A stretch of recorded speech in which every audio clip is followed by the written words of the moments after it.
Bonjour à tous et bienvenue à ce webinaire qui vous est proposé par Comap. Je suis Sophie Kello-Gagnant en charge des formations techniques et je vous propose aujourd'hui de faire un focus sur la tête intelligente de Comap. Alors, ce webinaire va durer environ 20 minutes. Comme d'habitude, vous pouvez poser des questions à l'écrit et j'y répondrai par email après le webinaire. En termes de sommaire, je vous propose de rappeler l'objectif, pourquoi installer des têtes programmables à la maison sur son radiateur. Ensuite, je décrirai le produit, je vous parlerai du principe de fonctionnement. On regardera dans quelle configuration de réseau il est intéressant d'installer ces têtes programmables. On parlera ensuite de l'installation et de l'appairage. Je vous apporterai quelques éléments techniques complémentaires et on finira par la plateforme utilisateur. Alors, pour commencer, une vue d'ensemble, on parle ici d'une tête programmable qui va donc remplacer la tête thermostatique et qui va être positionnée donc à l'entrée du radiateur sur le robinet thermostatique. Alors, tout d'abord, l'objectif. L'objectif ici, c'est de réguler la température d'une pièce. On va pouvoir faire de la régulation de température pièce par pièce en agissant sur le débit dans le radiateur. L'objectif, ça va être de programmer cette tête ou ces têtes. On peut faire des programmations qui vont être hebdomadaires, journalières, horaires. On peut être très précis dans la programmation. On peut avoir des températures de jour, de nuit, d'absence. On pourra programmer à distance. L'objectif ici, c'est de conserver son confort, voire d'optimiser son confort, mais aussi de réaliser des économies d'énergie. Alors, la description du produit. Dans le pack tête programmable, on va trouver tout d'abord la passerelle. La passerelle, c'est l'élément qui va être branché à la box. Donc en fait, il y aura deux câbles, un câble pour l'alimentation électrique, donc c'est un câble USB, et une connexion RJ45 pour Internet. Et ensuite, dans le pack, il y a deux têtes programmables. On peut bien sûr en installer davantage, autant qu'il y a de radiateurs. La tête programmable fonctionne sur pile et en l'occurrence, il s'agit de deux piles AA. Je reviendrai sur les piles. Au niveau du design, donc c'est un design qui est complètement épuré. L'objectif ici, c'est d'avoir un produit qui, en termes de design, se rapproche du design de la tête Senso de Comap. On a à peu près le même encombrement. On a quelque chose qui est esthétique, épuré et qui va donc s'intégrer assez facilement à l'environnement du logement. On raisonne ici en termes de température, contrairement à une tête thermostatique classique. Ça veut dire que sur le devant de la tête, en haut du Comap, quand la tête est réveillée, on a la température de consigne qui s'affiche. C'est un affichage LED. Quand on veut intervenir sur la tête pour monter ou descendre la température, on va pouvoir tourner la tête avec la partie extérieure vers la droite pour monter vers la température ou vers la gauche pour descendre la température. Et à chaque fois, ce sont des paliers de 0,5 degrés. On verra, il s'agit en fait de ce qu'on va appeler une dérogation au programme et ça durera 2 heures. Il y a également des capteurs de température sur la tête. Il y en a un devant, c'est le capteur de température ambiante. On verra qu'il y en a un aussi derrière la tête.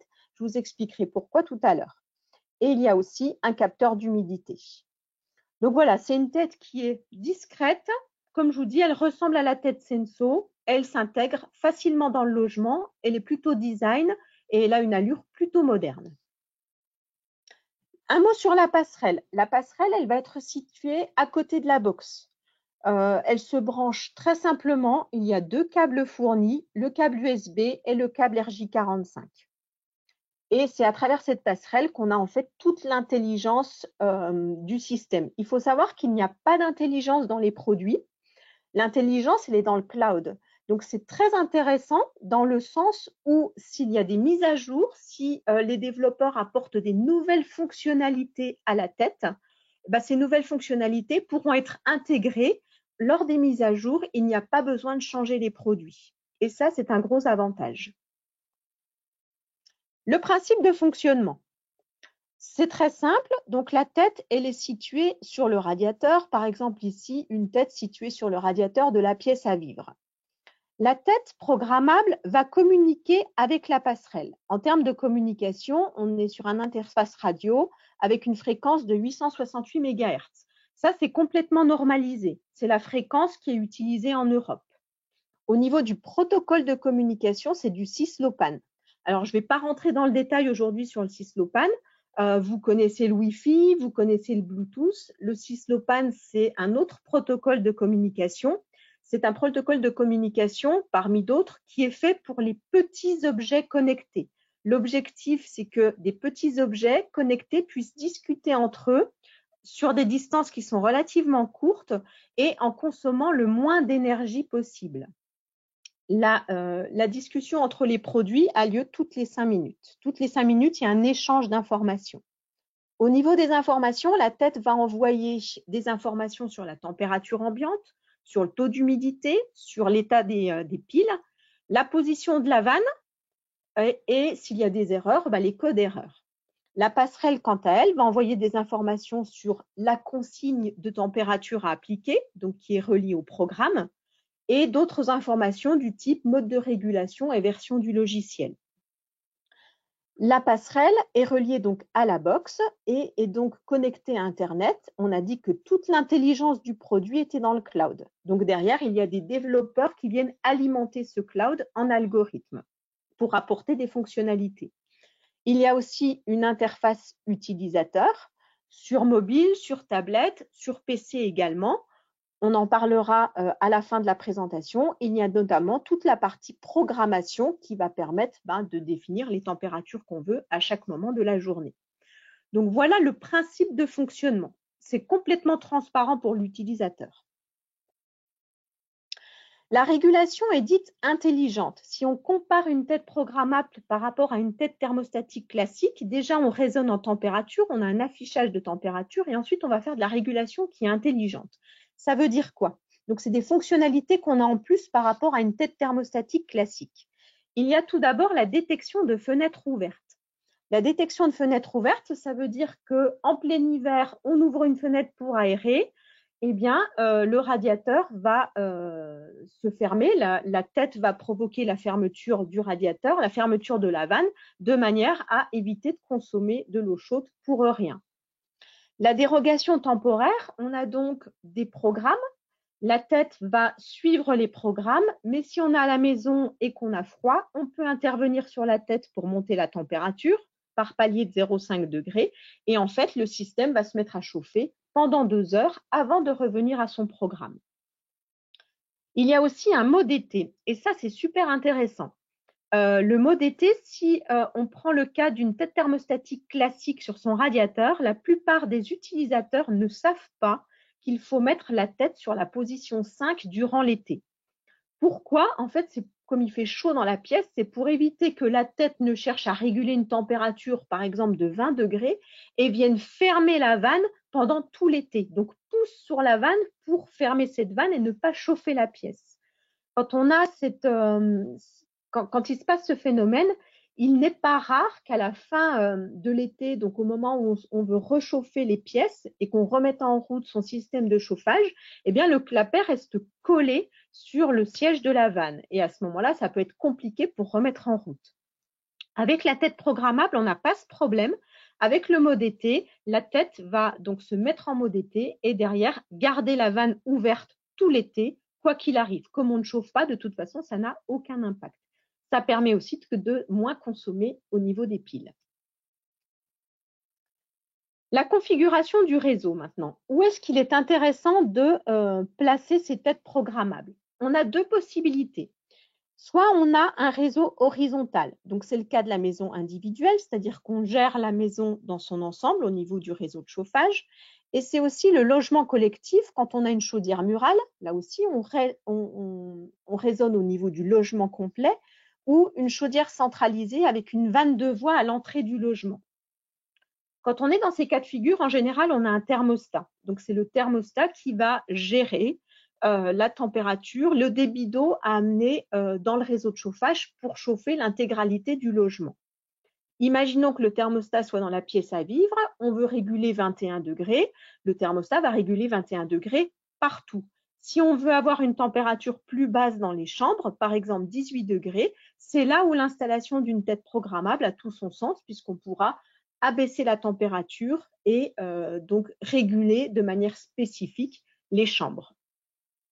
Ensuite, il y a le cas du réseau vertical et c'est là surtout que c'est intéressant. Le réseau vertical, on va trouver ça dans les logements collectifs, plutôt les logements, les immeubles construits dans les années 70. On a une chaudière centralisée et en fait, on a des colonnes qui viennent alimenter, par exemple ici, tous les radiateurs qui sont dans les cuisines. Donc, les cuisines sont les unes au-dessus des autres. On alimente tous les radiateurs des cuisines. Ça veut dire qu'on n'a pas de thermostat dans les logements. On ne peut pas raisonner au niveau du logement dans son ensemble. Donc, on va raisonner radiateur par radiateur. Et là, il est intéressant d'installer une tête programmable sur chaque radiateur. Ça va permettre de réguler la température pièce par pièce en agissant sur le radiateur lui-même. Dans ce cas de figure, ça a beaucoup de sens d'utiliser la tête programmable avec toutes ses fonctionnalités. L'installation et l'appairage. Quelques mots sur l'installation, notamment pour vous montrer que c'est très facile à installer. C'est du plug and play. Donc, on pose les têtes, on les appaire et on n'y pense plus. Elles sont compatibles avec quasiment tous les corps thermostatiques qui sont sur le marché. Et surtout, ce qui est intéressant, c'est que ça ne nécessite aucune connaissance en électricité, aucune connaissance particulière d'ailleurs. C'est à la portée de chacun. Au niveau de l'association de la tête avec le logement, donc pour vous montrer un petit peu la facilité, la simplicité d'installation. Quand on veut installer ces têtes programmables, on va commencer par brancher la passerelle sur la box. Très facile, il y a 2 câbles. Ensuite, on va télécharger l'application sur laquelle on va créer son compte. Quand on crée son compte, on crée en fait le logement. À ce moment-là, on va mettre toutes les têtes à côté de la passerelle, les têtes avec leurs piles, bien entendu, et dans l'application, on va saisir le numéro de série d'une des têtes. En saisissant le numéro de série d'une des têtes, le système va reconnaître toutes les têtes qu'on aura mises à proximité. Par exemple, vous avez 5 têtes, on rentre le numéro de série d'une tête et le système va reconnaître les 4 autres instantanément. Et ensuite, on va aller installer les têtes sur les radiateurs et les têtes vont fonctionner normalement. Donc, c'est vraiment très simple. L'installation sur les radiateurs, là aussi, donc vous pouvez voir ici une tête sur son radiateur. Les connexions, c'est du M28, du M30 et on a aussi l'adaptation avec le clip d'Enphos. Ici, sur l'image, vous voyez la photo du clip. Et la tête, ensuite, fonctionne normalement. Il n'y a plus qu'à faire des programmes et à la nommer, bien entendu, la chambre, la cuisine, etc. Un petit peu plus de technique maintenant pour vous parler de la calibration. En fait, on a un phénomène qu'on va appeler la calibration automatique avec ces têtes. Sur la tête programmable, il va y avoir 2 capteurs de température. Un capteur qu'on va appeler capteur primaire qui prend la température ambiante. Donc ça, c'est calibré par le fabricant. C'est le capteur qui va être le plus éloigné du radiateur. Il y a un autre capteur de température qu'on va appeler capteur secondaire qui, lui, n'est pas calibré. Il va se calibrer automatiquement quand on va installer les têtes. C'est le capteur qui est le plus proche du radiateur. À quoi sert cette calibration? Quand on a une tête thermostatique classique, la tête thermostatique, en fait, elle est perturbée dans sa régulation de température, elle est perturbée par l'eau qui passe dans le tube juste derrière la tête thermostatique. C'est pour ça notamment qu'on a sur les têtes thermostatiques des positions et pas des températures. Parce qu'il y a une petite erreur, une incertitude sur la température qui est mesurée. Avec la tête programmable, on n'a pas ça grâce à ces 2 capteurs. En fait, le système va, via ses algorithmes, va détecter les périodes où on ne chauffe pas. Et normalement, si on ne chauffe pas, les 2 capteurs sont censés voir la même température. Donc, en fait, le système va petit à petit se rendre compte de l'écart de température entre les 2 capteurs et faire une calibration automatique pour corriger cet écart. Ça permet d'apporter de la précision dans la régulation et c'est pour ça qu'on peut raisonner précisément en termes de température et pas avec des positions. Là, on a plus de précision dans la température. Mais comme je vous le disais au départ, c'est quelque chose qui est automatique, donc c'est complètement transparent pour l'utilisateur. L'utilisateur ne voit rien. La détection de fenêtre ouverte. La détection de fenêtre ouverte, en fait, on va détecter un abaissement de température. Vous pouvez le voir ici sur le graphe. vous avez en jaune la température donc, du capteur primaire et en rouge la température du capteur secondaire. À un moment donné, lorsqu'on ouvre une fenêtre et qu'on a un air froid donc, qui rentre dans la pièce, on va avoir une chute de température mesurée par ces capteurs. Cette chute de température est détectée et la tête va couper le chauffage pendant une durée de 20 minutes. Qu'est-ce qui se passe quand il n'y a plus d'Internet? Quand il n'y a plus d'Internet, la tête, elle est hors ligne. Et en fait, elle va appliquer, donc on ne va pas arrêter de chauffer, ça serait dérangeant si on est en plein mois de janvier par exemple, la tête va appliquer la consigne qu'elle est en train d'appliquer indéfiniment jusqu'à ce qu'elle retrouve la connexion à la plateforme. Et en fait, cette consigne qu'elle va appliquer, elle va l'enregistrer comme consigne hors ligne pour savoir ce qu'elle doit faire au moment où on aura d'autres arrêts d'Internet, donc d'autres moments où on sera hors ligne sans connexion. Donc, quand il n'y a pas d'Internet, ça chauffe toujours. C'est dans le premier cas de figure, la première consigne qui sera appliquée. Bien entendu, on peut intervenir sur les têtes elles-mêmes. Les piles. Alors, les piles, l'autonomie qui est attendue au niveau des piles, c'est 1 an minimum.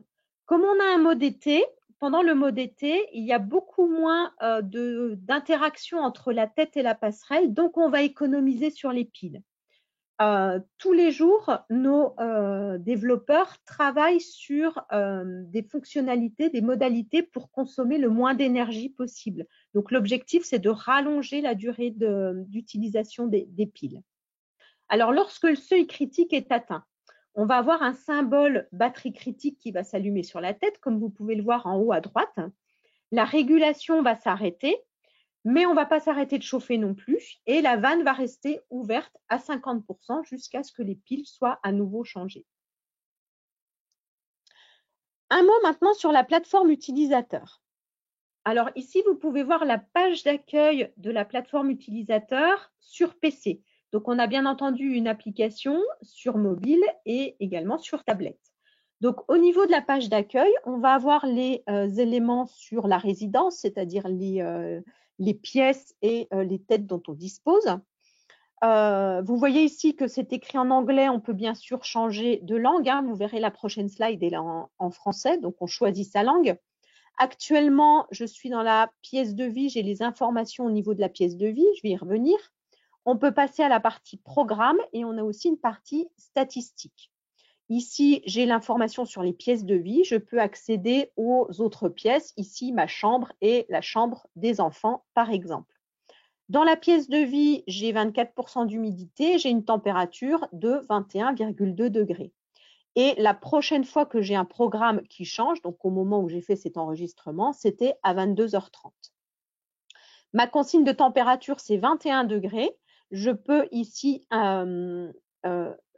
cliquer, enfin pas cliquer, mais si cliquer sur les flèches pour monter ou pour descendre la température si je veux faire une dérogation pendant 2 heures.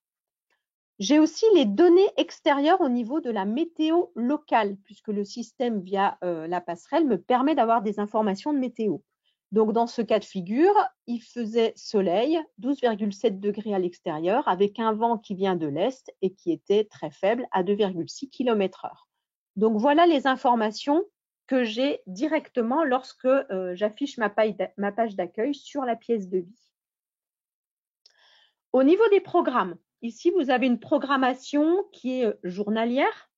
Les programmes, on peut faire autant de programmes que l'on veut, avec autant de plages horaires que l'on veut. Donc, c'est l'intérêt du système. On peut avoir des plages horaires qui sont importantes, du type la journée et la nuit, mais on peut avoir des plages horaires qui sont beaucoup plus découpées. C'est le cas de figure ici. Et bien entendu, on peut avoir des programmes différents dans les chambres et dans les pièces de vie. Donc, la programmation peut se faire là aussi sur mobile, sur tablette ou sur PC. Ensuite, on a la partie statistique. La partie statistique, c'est ce qui va permettre d'avoir des informations sur la régulation et sur la période de chauffe, on va dire. On va avoir des choses au niveau de la température intérieure, par exemple ici. On va avoir les informations extérieures, en moyenne 22,1 degrés à l'intérieur, 11,46 degrés à l'extérieur et un taux d'humidité de l'ordre de 43%. On peut, avec cette barre en pointillé, circuler sur les courbes. Donc ici, j'ai une courbe qui est la courbe de la journée. Je peux avoir, bien entendu, la courbe sur la semaine et le mois. Donc, et d'autres types de statistiques pour pouvoir faire un bilan sur notamment la période de chauffe. Donc voilà en ce qui concerne l'interface utilisateur. En conclusion de cette présentation, ce qu'on peut dire sur cette tête programmable, c'est qu'elle permet d'avoir du confort et plus de confort. On peut réguler donc la température pièce par pièce. On peut déroger au programme qu'on a installé donc pendant 2 heures en intervenant sur l'appli ou sur la tête elle-même. On peut faire une programmation qui est très précise et on peut faire une programmation à distance. Et il y a le mode été pour éviter d'avoir des problèmes lors de la remise en chauffe de l'installation. Ça permet de faire aussi plus d'économies. On va faire une programmation, on l'a dit, au plus juste. On peut corriger à distance. Si on part en week-end et qu'on a oublié d'éteindre ses radiateurs, par exemple, on va pouvoir le faire à distance. Et on a une détection de fenêtres ouvertes. C'est aussi un système qui est très simple puisque la tête peut s'installer sur tous les corps thermostatiques. La création du compte et l'appairage peut se faire en quelques minutes. Et comme on le disait, il n'y a absolument pas besoin d'avoir des compétences en électronique pour l'installer. Ce webinaire est terminé. Je vous remercie d'y avoir participé. Je vous propose un nouveau rendez-vous, c'est le 27 mai. Là, on parlera du raccord instantané de la gamme Multiskin, donc du système multicouche de Comap.